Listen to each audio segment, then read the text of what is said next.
Hello, everyone.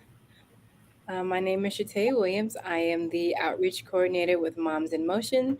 And today we have Anna Thomas and we have Nicholas Thompson. Nicholas Thompson, people also call him Nick, is an adjunct professor of law at William and Mary and is the co-managing attorney of Elder and Disability Law Clinic. He is also a practicing attorney and associate at Decherd LLP located in Washington D.C. At Decherd, Nick represents private equity, private company, and public company clients on mergers, acquisitions, and divestitures.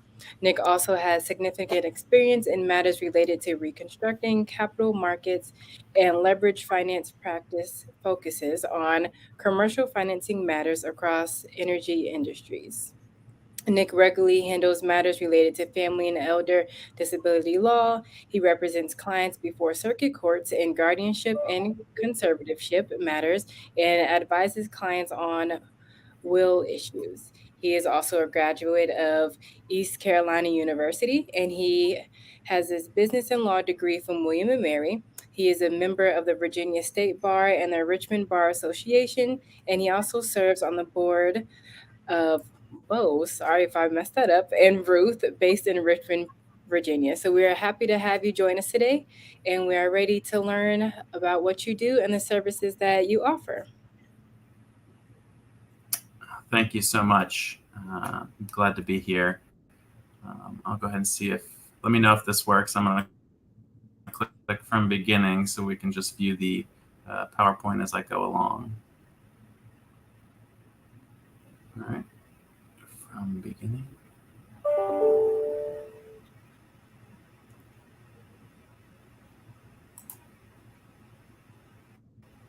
All right, did that work?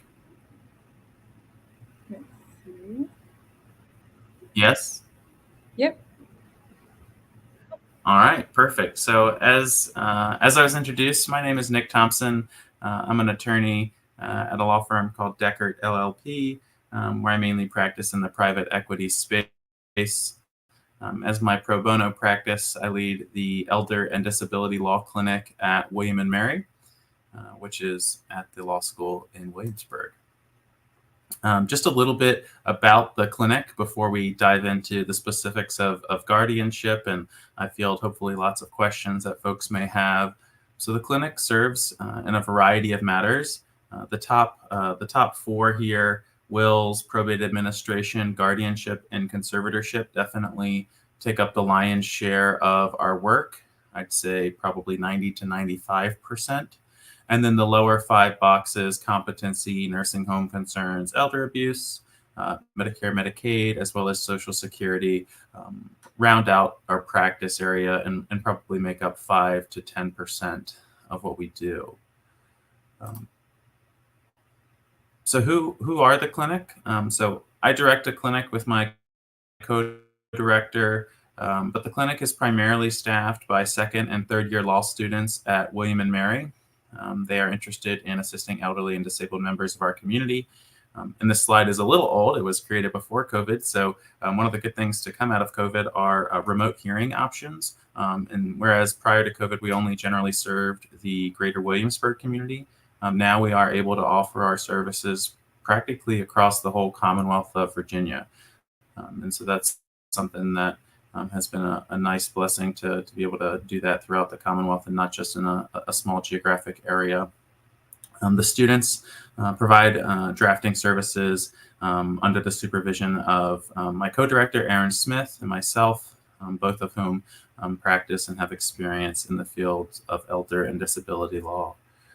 The clinic, I'm not sure when it was founded. It was definitely around when I was a student in law school, but then around 2018, kind of went dormant. The director at the time ran her own practice, and it didn't really have the capacity to run her own practice and build that up, as well as to commit the time to the clinic that she thought it needed. So it was dormant for about 2.5 years, and then in fall of 2020, I received a call from our kind of clinic director who let me know that we're still getting 2 to 3 calls a week, if not more, and that there is still a great need for our services. And so kind of with that push, we resurrected the clinic and started it back up in fall of 2020. And so we are going on, I guess this will be our 4th year of the clinic, and it's grown tremendously. We have, for the longest time, only had 8 clinic students a semester, but this semester we are expanding to 12 students. So growing by about 50%, 50%, just because there is a lot of work. We definitely have a lot of clients who need help, and want to make sure that we are filling those needs as best we can.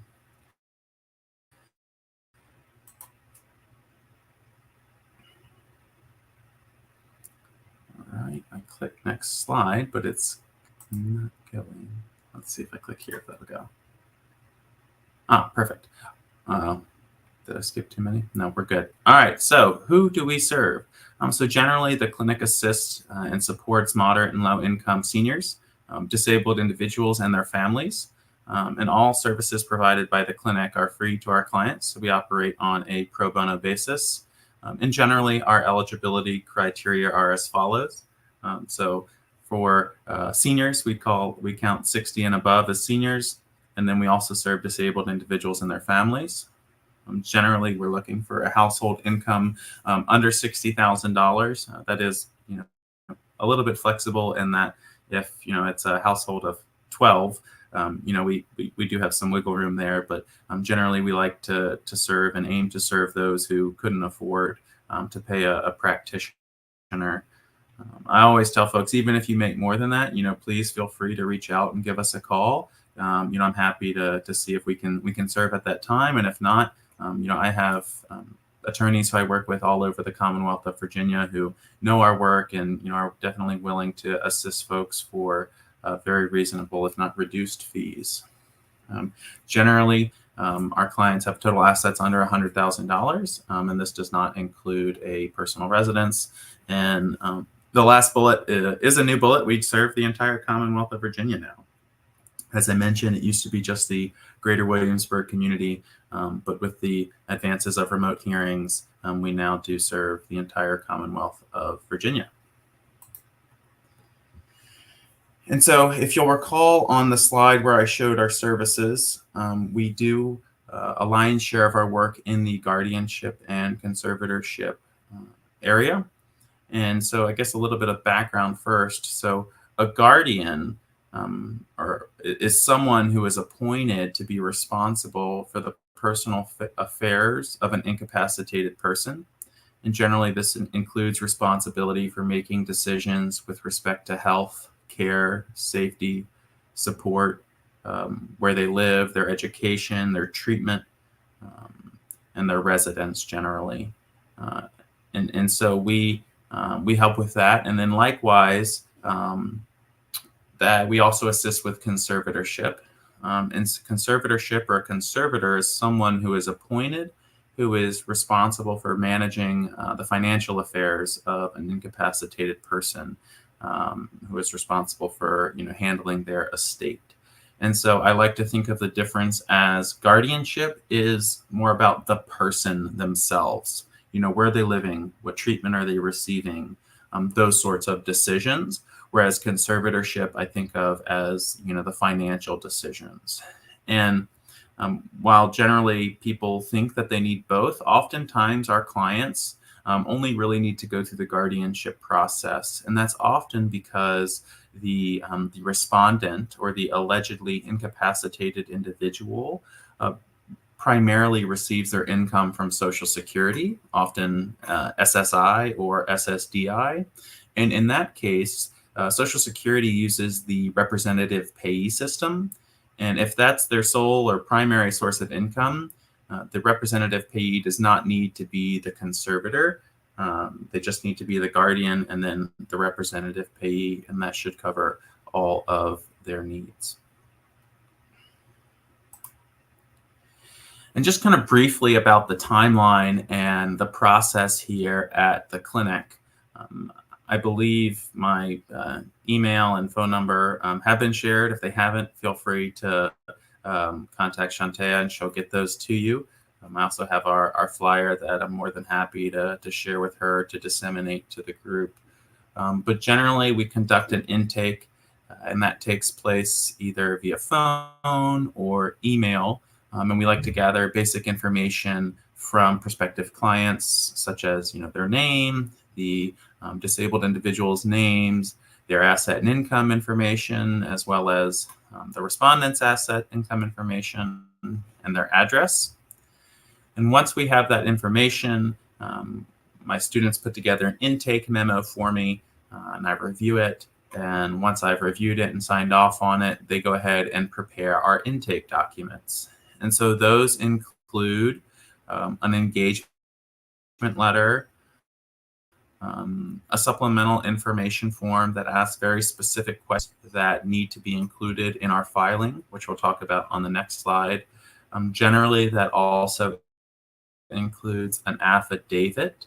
And so it essentially says that the respondent does not have, significant assets or income where they could afford to pay for the process. And so the Commonwealth of Virginia picks up the cost of the guardianship proceeding. So that affidavit does need to get notarized. And then the last document it's the next one. The next document that we send is a medical evaluation. So generally, this needs to be completed by a licensed physician, a PA, a nurse, or someone else skilled in the assessment and diagnosis of the specific disability. So I've had licensed clinical social workers fill these out before. So just somebody who is licensed and who is skilled in the assessment and diagnosis of the particular disability. And then I just mentioned, but the affidavit. So generally, this sets forth the incapacitated person's financial information, must be notarized, and then the court uses this document and relies on it to order the Commonwealth of Virginia to pay for most of the costs and fees associated with the proceeding. I do say most of the costs and fees because our clients, as the petitioners, are responsible for the filing fee. And that varies by jurisdiction, and usually it's either $20 or $25, depending on the jurisdiction. So all of those documents comprise the intake, and we generally email those to prospective clients to fill out, and they get them filled out and sent back to us. Once they get sent back to us, we move on to the next slide. So we draft the petition and other documents that get filed in the initial filing. And this includes the medical evaluation gets filed as an exhibit. There's a confidential addendum that would set forth the respondent's name, address, financial information, and social security number. And this is a confidential addendum that only the court has access to, and the guardian ad litem. And there are a few other orders that get filed with that. So generally, once we receive the intake back, takes about a week or two to get everything together to get it mailed off to the circuit court where this will be filed. And once we mail it off, I like to say that courts take about a week or two to process the initial filing and get the initial orders, the order appointing a guardian ad litem and the order waiving fees processed and signed, and a case number assigned. Once we have that case number assigned and the guardian ad litem appointed, we contact the judge's assistant or the clerk, depending on who handles scheduling, and work to get a hearing date. Generally, hearing dates occur 4 to 8 weeks after the petition is filed. So I like to tell people, from the time we receive the documents to the time the hearing happens, 12 weeks is, a conservative estimate, although it can go as fast as 7 or 8, just depending on the court, how quickly they process things. Some are faster than others, and how quickly we can get on the docket with the guardian ad litem. So again, the guardian ad litem's been appointed, the fees have been waived or ordered to be paid by the Commonwealth, and then we get a hearing date set. And once we get that hearing date set, we have to send out notice to all of the relatives that we list in the petition and to the guardian ad litem. So we've coordinated the date ahead of time with the guardian ad litem so they know the hearing date. But the relatives will all need to receive a notice of the hearing in the mail. Now, they don't have to do anything with the notice. They can just put it right in the recycle or shred it or use it for scratch paper. But it's generally a safeguard to provide notice that there's going to be a hearing to appoint a guardian. And if they have, an objection to it or think that they should be the appointed guardian or anything else along those lines, they're welcome to come to the hearing and present that. We have to mail them to relatives. I generally email them to the guardian ad litems, who then go and meet with the result of the paperwork. Once that's happened, then we have a hearing. The hearings themselves don't take very long, generally 5 to maybe 15 minutes.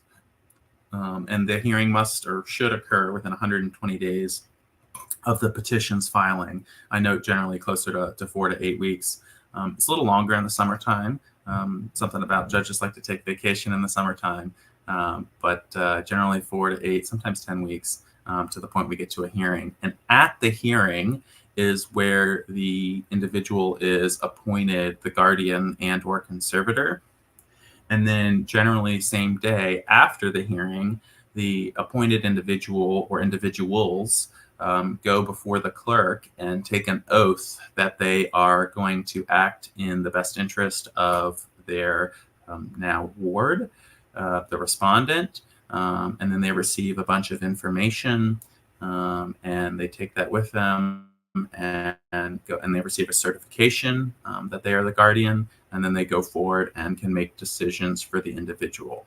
Now, I mentioned these slides are a little bit dated. There were changes to the Virginia Code about 2 months ago that now there are periodic review hearings. These can get waived and generally do get waived for our clients just based on the circumstances.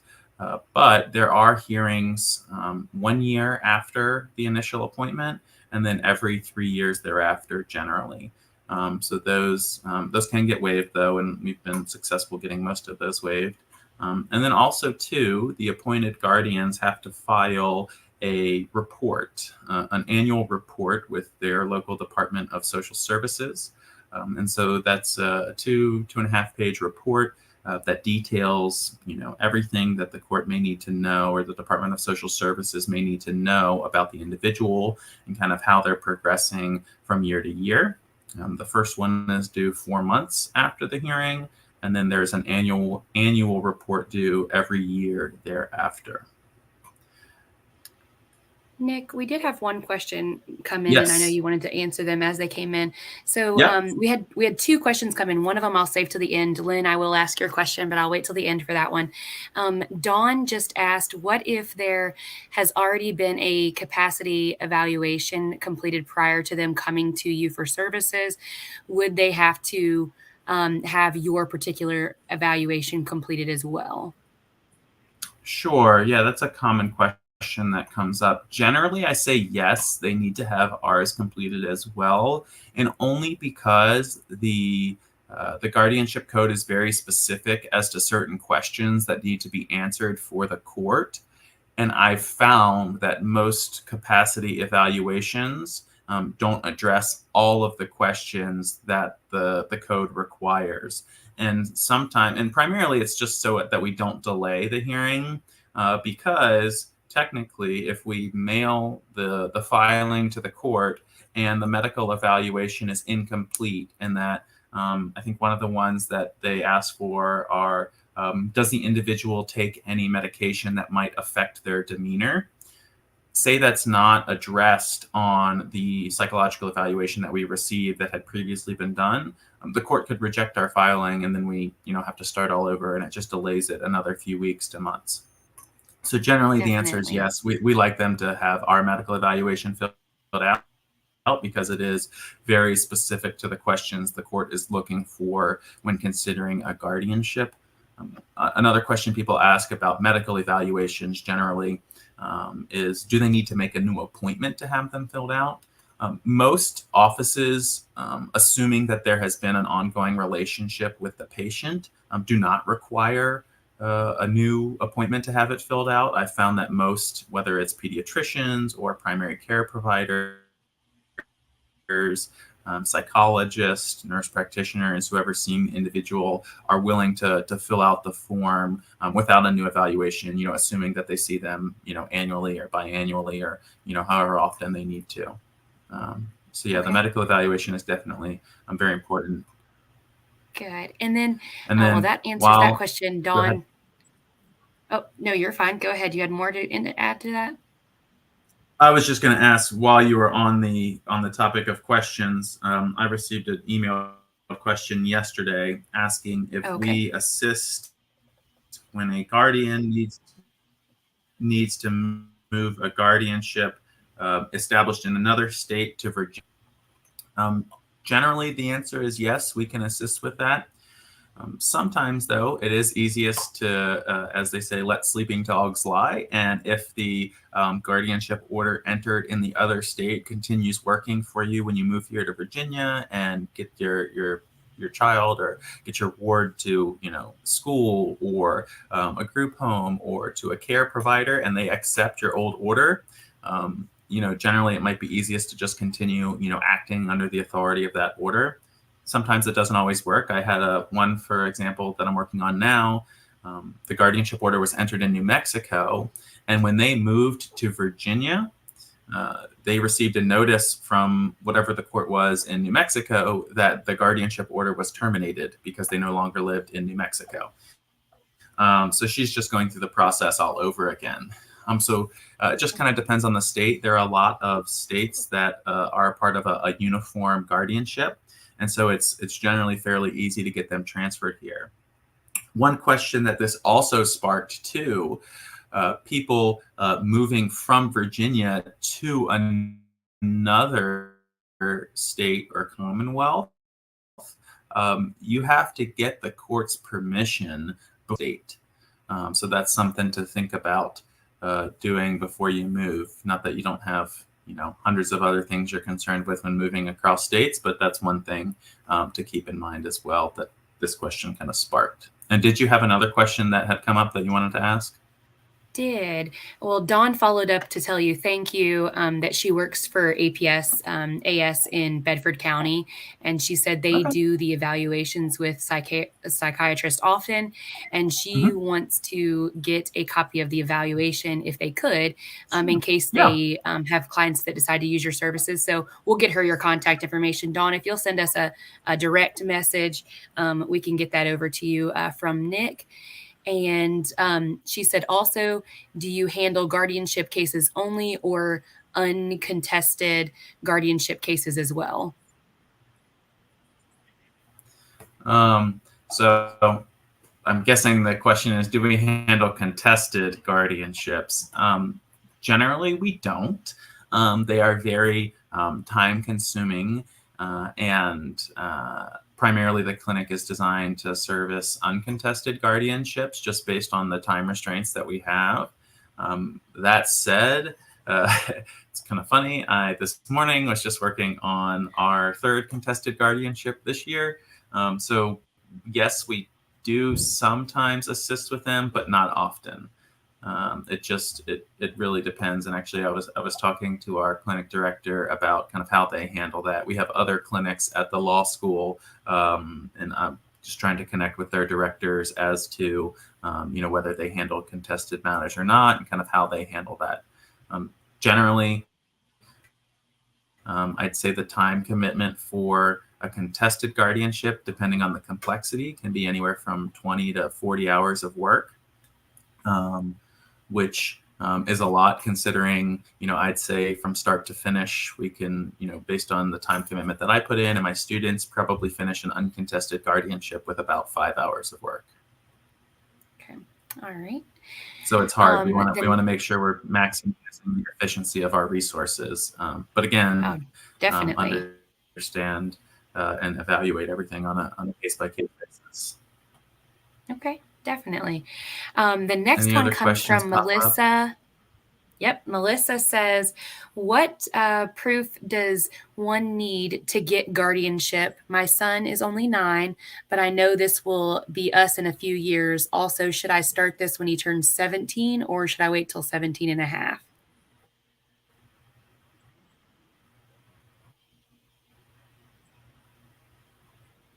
That's a great question. Sure. Yep, that's a really great question. So for parents of children who are going to need to go through the guardianship process, I generally tell them contact me when the child turns 17. And that's because that gives us a little buffer time to get everything filled out, get everything back to me, you get the medical evaluation completed. And then as the parents or guardians of a minor, you are able to file your petition when the individual turns 17 and a half. And that's a great thing to do, to get out in front of that so that you can get it filed when they're 17 and a half, so that everything can be completed and you can be appointed as the guardian prior to their 18th birthday. And you don't have any kind of gaps in your decision-making ability for your child. Now, just because the 8 turn 18 doesn't mean it's the end of the world. You can still go on, and generally, again, if you've had an established relationship with a doctor's office, with your child's school, they'll continue to talk to you and provide answers to you, although they don't have to. And I don't advise any of them, but I would tell them that they shouldn't. But again, I don't advise any physicians or schools at this point. So yeah, definitely get that started about 17. Reach out, we'll get you the intake forms and get everything moving along so that when they turn 17 and a half, everything can get filed and get moving along with the process. Great. And Shell asked a similar question. So I think that answered hers. Her daughter is turning 18 in December, so she should reach out as soon as possible then to you. And then the next one was Debbie, and she asked, how do you handle situations where individuals are homeless and or not stabilized in one county? Yeah, that's very difficult. So it's very difficult. So the jurisdiction, establish the right jurisdiction via 2 ways. One is where the person resides or is located, and then the other is, say somebody's gone to a hospital, is where they resided prior to going to that hospital. And so I think you kind of have 2 options here. One, and everything is determined at the time of filing, right? So if the person, for example, is in the city of Richmond and they're maybe homeless or kind of just temporarily there at a friend's apartment, what have you, you kind of have everything lined up in advance. And then, as soon as you have an indication that they are at a certain place, or they've gone to a hospital, you get that filed right away and establish the jurisdiction at that time. So it's difficult. I've had one where the individual was homeless and they used her last known address, but because she was homeless and they couldn't find her, they had to withdraw their petition because they couldn't get her served. They couldn't get that middle column there, the notice of hearing. They couldn't get the guardian ad litem to meet with the respondent because they didn't know where the respondent was. And so that's definitely a tricky situation to be in. Definitely. Well, I will let you keep going so you can go to your next slide, and then everyone keep dropping your questions in and we'll ask them as they come up. Great, thank you. Before I go on to the next slide, which is going to be alternatives to guardianship, one of the things that the court is supposed to consider when considering the request for the appointment of a guardian and or conservator is, are there less restrictive alternatives? And so these alternatives that I'm going to discuss are less restrictive than a guardianship. And when I use the word restrictive, I'm referring to the fact that generally when a guardianship order is entered, the respondent will lose certain rights. Generally, they lose the right to, well, not generally, always, they lose the right to own or possess a firearm. They lose the right to enter into contracts. They lose the right to enter or to get married, although they can with the consent of their guardian. They generally lose the right to vote and right to drive. Not always, though. For example, for our very high functioning individuals who do need a guardian but are still high functioning enough to perhaps be able to pass the driving test, or be able to somewhat comprehend maybe something general about elections or voting, or who have voted in the past, the right to vote and the right to drive are able to be retained. And generally, I found courts are hesitant to take away that right unless there's an indication that it's unsafe for the individual to drive, or the individual has never expressed an interest in voting, doesn't want to vote, things like that. So those are kind of the restrictions that are placed on the individual, and so that's why alternatives to guardianship should be considered. And some of those alternatives, although the top one is more appropriate with respect to conservatorship, are retitling assets. So sometimes, a way to do that is if the individual's married, is to perhaps retitle everything in the spouse's name, or if they have children, things like that, that can, or title them jointly with a right of survivorship, things like that, so that a joint owner can have access and make decisions about assets. And then the other alternative or alternatives include powers of attorney and living wills. Now, these come with the caveat that the individual who is signing these and giving away the authority or giving to someone else the authority to make financial and or healthcare decisions for them, they need to have the appropriate capacity to understand what they're signing and be willing to give that authority away, which I found generally for our guardianship matters, they just don't have that appropriate capacity to understand those documents. And so that's why I call it an alternative. Generally, it's guardianship or, the power of attorney route. You don't generally have both. Unless for some reason the power of attorney, only covered specific areas, and then perhaps the individual, maybe they have Alzheimer's and perhaps it's gotten even worse and now they need more assistance.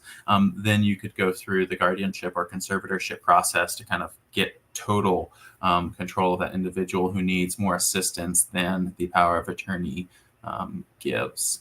This too is something that we help our clients with. Generally, our seniors come to us for, they want to draft or redo their will, their living will, or their powers of attorney. And so we assist with those as well. And kind of between, as I mentioned at the outset of the program, between guardianship, conservatorship, and estate planning documents, that comprises 90 to 95% of our caseload. And I think, maybe I click this. I think that's it. Let me click through this so you all have my information. There's my my name, my personal email, my cell phone number, so don't abuse it, and just a link to, maybe I need to click one more time, a link to the clinic where you can find more information about the clinic. There's a general phone number for the clinic if you'd rather just call the clinic directly. There's a general email for the clinic there if you'd rather email the clinic directly. And there's our fax number if you want to fax, any documents that you have, things like that can be found at that link there. But yeah, I think that's everything. I won't click the next slide because that just says questions. I'll leave this up for people who want to take this down, but wanted to make sure I get 20 minutes or so of time for any additional questions that have rolled in.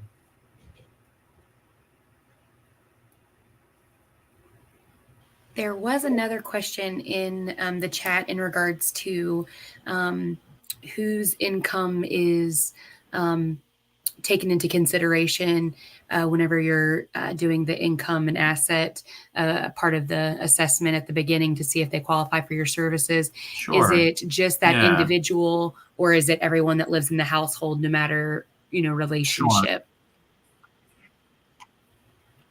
Sure.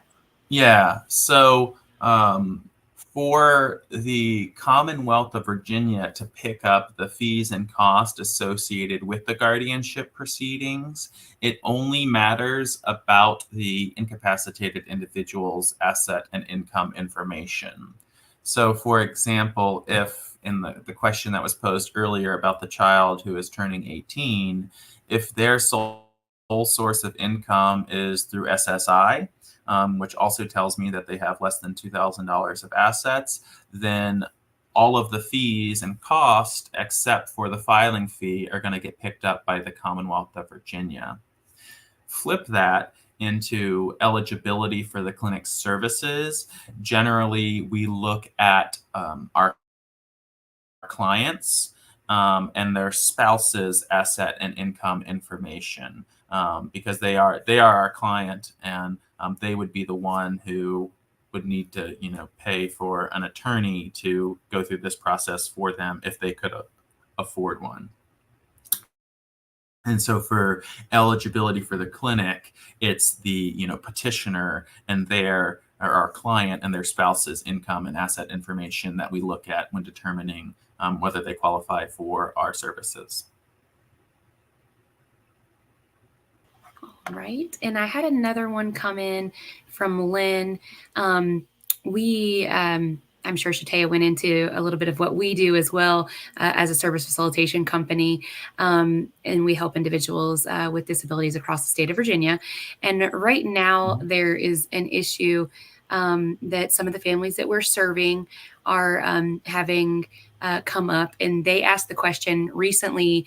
DMAS has submitted changes to waiver services that prevent the legally responsible individuals from being the employer of record for consumer-directed services. This appears to prevent guardians from fulfilling their roles as a guardian.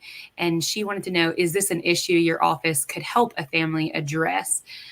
Potentially. And I can have her reach out directly to give you more information, but I figured I would go ahead and ask in case you did know the answer right away.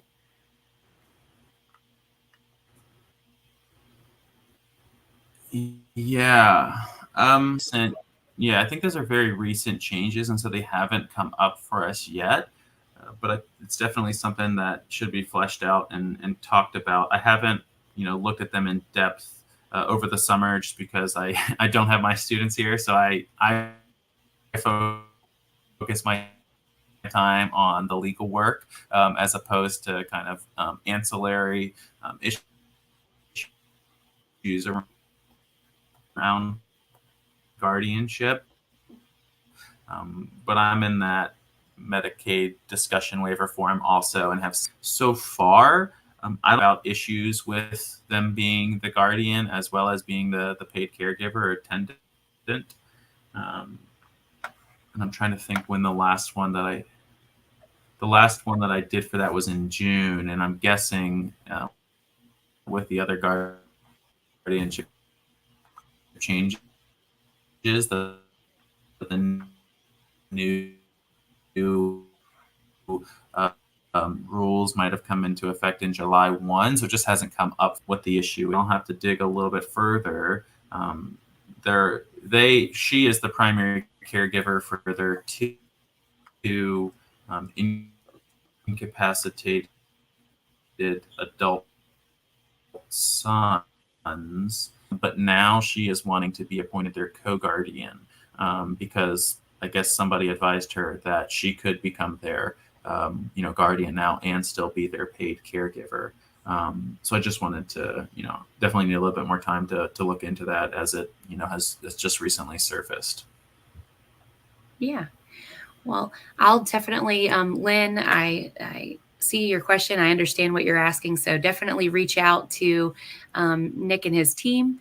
And we dropped in the general email and the general phone number for them to reach out. We don't want anybody harassing you on your cell phone.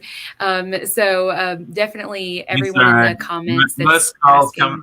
Most calls come to my cell phone. Okay. Well, we'll have them reach out to ask further questions into that. Yeah, if you call the clinic number, yeah, if individuals call the clinic number and leave a voicemail, it'll populate to an email that comes to an email to me. So I'll get it that way too. So either way works. Perfect. Let me see if I missed any of the other questions, and then I'm sure Shatea has some for you as well. Let me check if any came in on my end.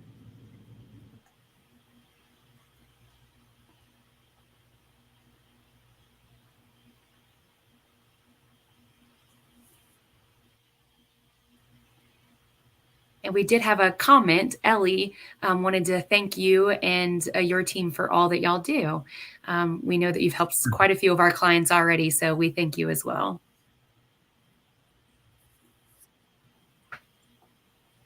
Yeah, of course. Nope, I don't have any on my end, so they all went straight to the chat. Good. Well, you went over a lot of information, and I know it's going to be a great resource to the families that we serve. So I want to personally thank you from Moms in Motion and At Home Your Way on behalf of our company. One more came in? Mm-hmm. Let's see. Oh, can you be the legal guardian to more than one disabled person?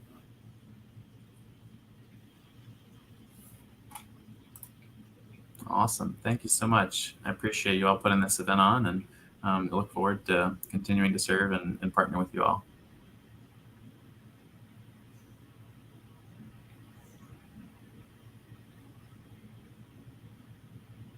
I think you're having a little bit of a lag, Nick, maybe. But if you're hearing this question again, it's Chell is asking, can you be the legal guardian for more than one disabled person? Yeah, you can. Generally, let's say you have disabled twins. I've had that come up, and the mom and or dad just become their guardian. Maybe, actually, I just finished one up recently. I had helped her like a few years ago with her aunt, and now her cousin is also disabled, so she's the guardian for both of them. And kind of a corollary to question for that is, can you have multiple guardians for one person? And generally the answer is yes. Often that's most common in, mom and dad becoming co-guardians for their soon-to-be 18-year-old or disabled adult child, or disabled adult who is their child. And so, yes, you can have multiple guardians for one person as well.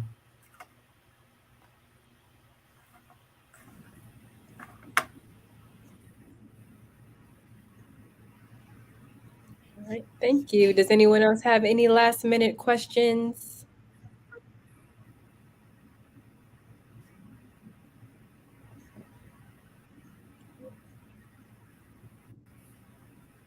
All right, we want to thank everyone for joining our live today. We hope you found this information helpful. And of course, if you need to reference it, we'll repost it onto our YouTube and you'll be able to see it on Facebook. Once again, thank you, Nick, and thank you to everyone who came today. Thank you. Thank you.